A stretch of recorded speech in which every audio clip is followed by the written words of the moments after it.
Hello बच्चों, आज लेकर आए हैं हम सॉलिड स्टेट केमिस्ट्री का लेक्चर नंबर 4, जिसमें बच्चों आज हम बात करने वाले हैं परमाणु की त्रिज्या और कोर की लंबाई में संबंध। तो आइए शुरू करते हैं बच्चों। परमाणु की त्रिज्या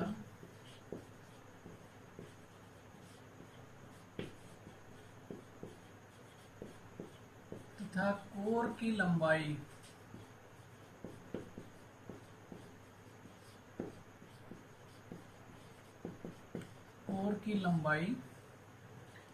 में संबंध।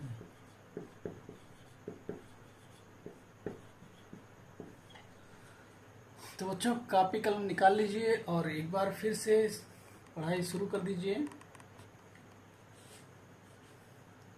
देखिए, सबसे पहले हम सरल घनीय निकाय की बात करेंगे। सरल घनीय निकाय, सिंपल क्यूबिक सिस्टम।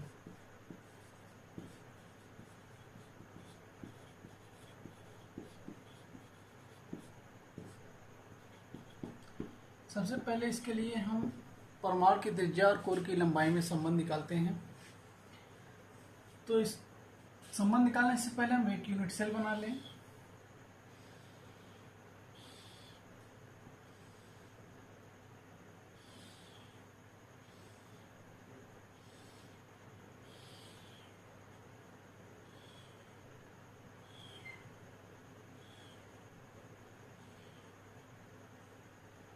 जैसा कि आपको पता है कि इकाई सेल, सरल घनी इकाई सेल में घटक कण कोनों पर ही उपस्थित होते हैं, कोनों के अलावा और कहीं पे नहीं होते। तो जो भी घटक कण, परमाणु अणु या आयन जो भी है, उसको हम एक स्फीयर, एक गोला मान लेते हैं और ये मानते हैं कि ये गोले आपस में एक दूसरे को टच कर रहे होंगे इस तरह से। क्यूब के लिए, किसी घन के लिए, घनीय निकाय के लिए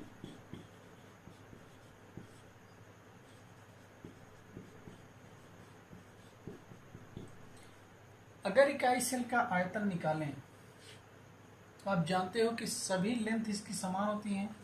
लंबाई, चौड़ाई, ऊंचाई, तीनों लेंथ समान होती हैं। हेलो बच्चों, एक बार फिर से आप सभी लोगों का स्वागत है सॉलिड स्टेट केमिस्ट्री के वीडियो नंबर 4।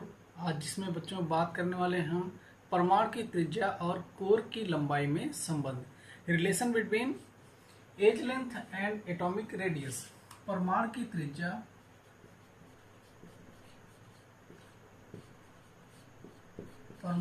त्रिज्या तथा कोर की लंबाई में संबंध।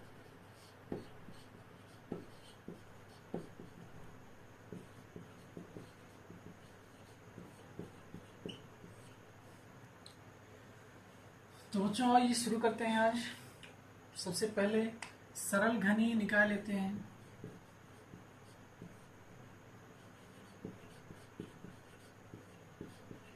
सरल घनीय निकाय, जिसको हम सिंपल क्यूबिक सिस्टम भी बोलते हैं।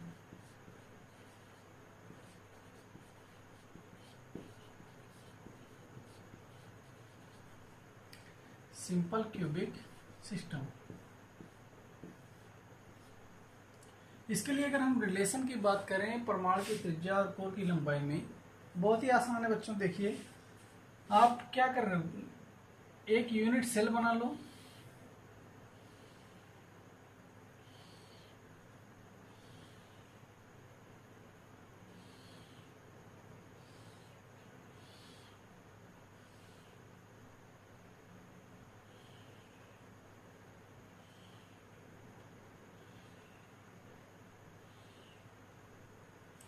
यूनिट सेल बन गई हमारी।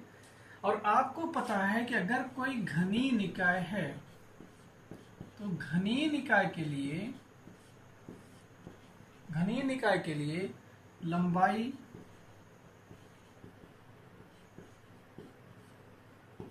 चौड़ाई तथा ऊंचाई तीनों बराबर होते हैं, लंबाई चौड़ाई तथा ऊंचाई तीनों एक समान होते हैं। अगर हम इसकी कोर की लंबाई को स्मॉल ए मान लें तो सारी लेंथ कितनी होगी, ए होगी, यानी ऊंचाई भी ए होगी, चौड़ाई भी ए होगी और लंबाई भी ए होगी। अब हम मानते हैं कि सरल घनीय निकाय में बच्चों कण कहाँ कहाँ उपस्थित होते हैं, केवल और केवल घनीय निकाय के कोनों पर। अगर परमाणु केवल और केवल कोनों पर उपस्थित है तो हम उनको एक बॉल की तरह, एक गेंद की तरह अगर कंसीडर करें तो कुछ इस तरह से अगर हम मान लें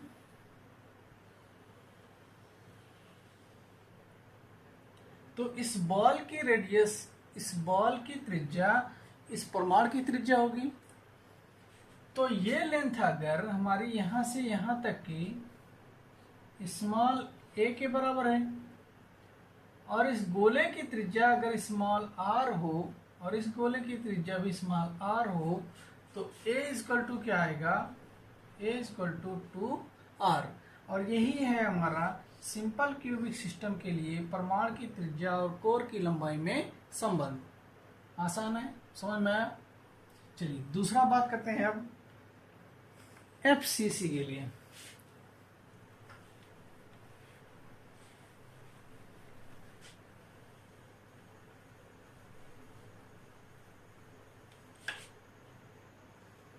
फलक केंद्रित घनीय निकाय के लिए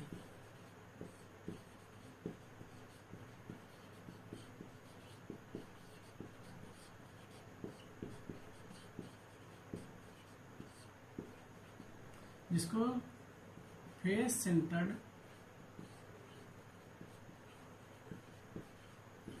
क्यूबिक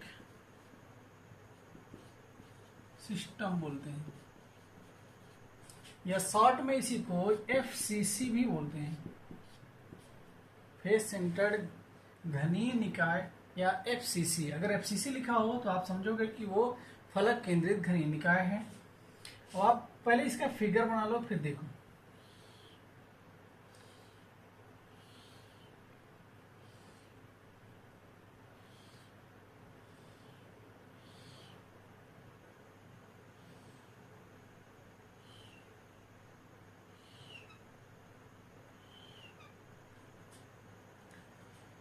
इस बार क्या होगा, परमाणु कोनों के साथ साथ सभी फलक के केंद्रों पर भी उपस्थित होंगे। तो मान लेते हैं बच्चों, हम ये कोना लेते हैं, यहां पर एक परमाणु होगा,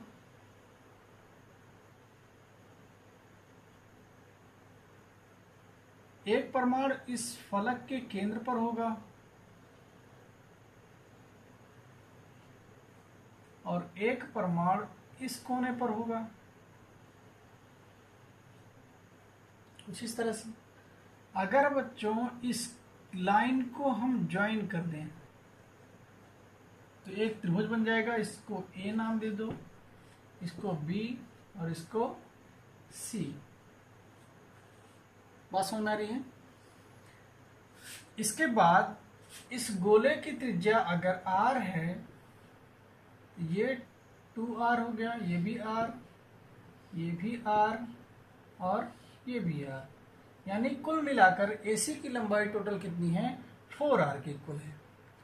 और ये लेंथ आपको, क्योंकि घनीय निकाय है, घनीय निकाय है तो सारी लेंथ कितनी होंगी, a होगी, सभी लेंथ कितनी होंगी, a होंगी। अब ये हमारा एक त्रिभुज बन गया ए बी और सी। तो त्रिभुज ABC से पाइथागोरस की प्रमेय लगाते हैं। पाइथागोरस की प्रमेय से, पाइथागोरस की प्रमेय क्या है, कर्ण का स्क्वायर बराबर लंब का स्क्वायर प्लस आधार का स्क्वायर। तो कर्ण हमारा क्या है, AC, AC का स्क्वायर इक्वल टू लंब क्या है बच्चों, BC, यानी वो BC का स्क्वायर और प्लस ए बी का स्क्वायर।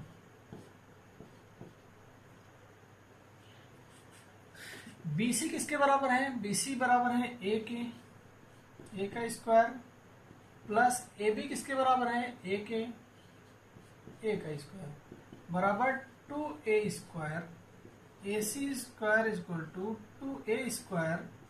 तो A C equal to √2a, A C equal to √2a। अब ए सी इक्वल टू √2a, अगर इस फिगर को आप एनालाइज करो, इस फिगर को आप देखो, तो ये फिगर कुछ इस टाइप का होगा।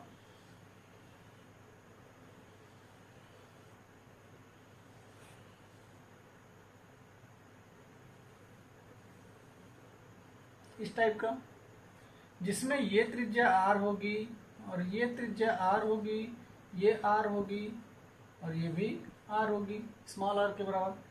और ये पॉइंट A था और ये पॉइंट C। तो ए सी इक्वल टू कितने हो गए? 1 2 3 4। तो A C equal to he 4r के बराबर है। अब ए सी इक्वल टू √2a और ए सी इक्वल टू 4r, अगर दोनों वैल्यूज समान हैं, लेफ्ट हैंड साइड बराबर है, तो राइट हैंड साइड अब इसलिए बराबर होगा। देखिए, तो ये हो गया √2a इक्वल टू 4r। तो a equal to 4r by √2। ये हमारा परमाणु की त्रिज्या और कोर की लंबाई में संबंध है। किसके लिए? फलक केंद्रित घनीय निकाय के लिए, फेज सेंटर्ड क्यूबिक सिस्टम के लिए। समझ में आया बच्चों आप लोगों को? चलिए बच्चों, अब आगे बात करते हैं तीसरे निकाय के लिए, काय केंद्रित घनीय निकाय के लिए परमाणु की त्रिज्या और कोर की लंबाई में संबंध।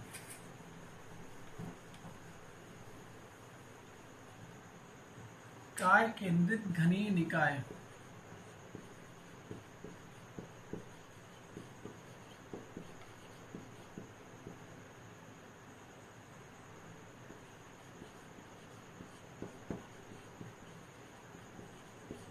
इसको इंग्लिश में हम बॉडी सेंटर्ड क्यूबिक सिस्टम बोलते हैं। Body centred cubic system, short में इसको हम BCC भी बोलते हैं। अब आप देखिए, इसके लिए परमाणु की त्रिज्या और कोर की लंबाई में संबंध निकालते हैं ये पहले, और फिगर बना लेते हैं इससे पहले।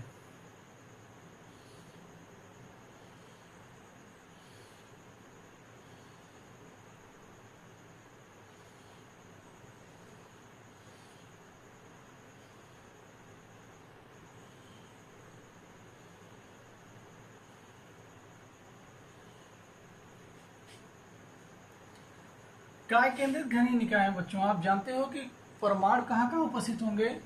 घन के कोनों पर, और एक परमाणु बीचों बीच परमाणु यहाँ पर निकाय के केंद्र पर उपस्थित होगा। तो आप मानिए एक परमाणु यहाँ पर उपस्थित है, दूसरा परमाणु इस काय के केंद्र पर यहाँ उपस्थित है, और तीसरा परमाणु इस कोने पर उपस्थित है। साइज का डिफरेंस हो रहा है, इस पे ध्यान मत दीजिएगा, आप पॉइंट को समझिए, क्या समझाने का प्रयास कर रहे हैं आपको। अगर हम इस दोनों लाइन को ज्वाइन कर दें और इसको मिला दें, ये लाइन, ये हो गया फलक का विकर्ण और ये हो गया बॉडी का विकर्ण, यानी स्काई का विकर्ण। अब इसको हम पॉइंट ए नाम दे दें, इसको नाम दे दें बी, और इसको नाम दे दें सी। तो आप देखो रिलेशन एक बन गया त्रिभुज हमारा, त्रिभुज ABC। त्रिभुज ABC से अब यहां पर भी हम पाइथागोरस की प्रमेय लगाते हैं। पाइथागोरस की प्रमेय से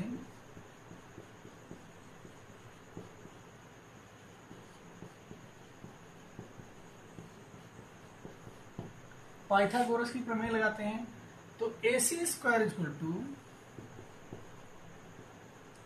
AB² प्लस BC²। ठीक, ध्यान देना बच्चों, अभी अभी आपने फलक के इस विकर्ण का मान निकाला था एफसीसी के अंदर। वहां पर आपको वैल्यू मिली थी √2a। √2a का स्क्वायर और प्लस BC, ये वैल्यू है a के बराबर, क्योंकि सारी लेंथ हमारी कितनी है, स्मॉल a के बराबर हैं सभी लेंथ, लंबाई चौड़ाई ऊंचाई, क्योंकि हमारा निकाय कैसा है, घनीय निकाय है। तो ये हो गया √2a का square plus a square equal to 3a square, AC square equal to, तो AC इक्वल टू कितना हो गया, √3a। अब फिर से वही चीज एनालाइज करो जैसे आपने पहले किया था कि ये एक परमाणु है, ये काय के केंद्र का परमाणु है, और ये एक कोने का परमाणु है।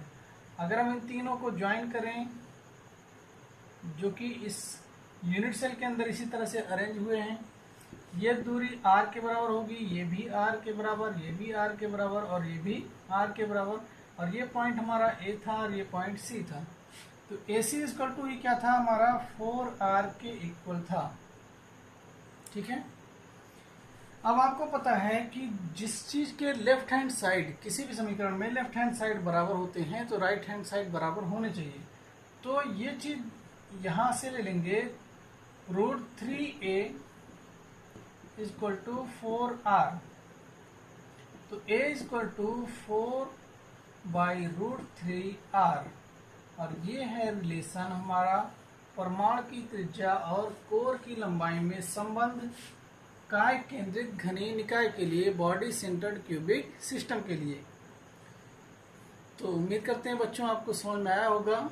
वीडियो कैसा लगा, आपको अच्छा लगा तो लाइक कमेंट और शेयर जरूर करिएगा, क्योंकि आप शेयर करोगे, जितने लाइक्स आएंगे उतना हम लोगों का हौसला बढ़ता है और वीडियो बनाने के लिए हम प्रेरित होते हैं।